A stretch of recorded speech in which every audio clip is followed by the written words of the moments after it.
this month, the FDA approved the first oral medication indicated to treat postpartum depression in adults. Yeah, PPD is a depressive episode that typically occurs after childbirth, but can also begin during the later stages of pregnancy.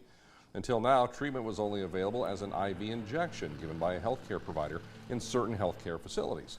Care providers are welcoming this medication. They add it has benefits over alternative solutions.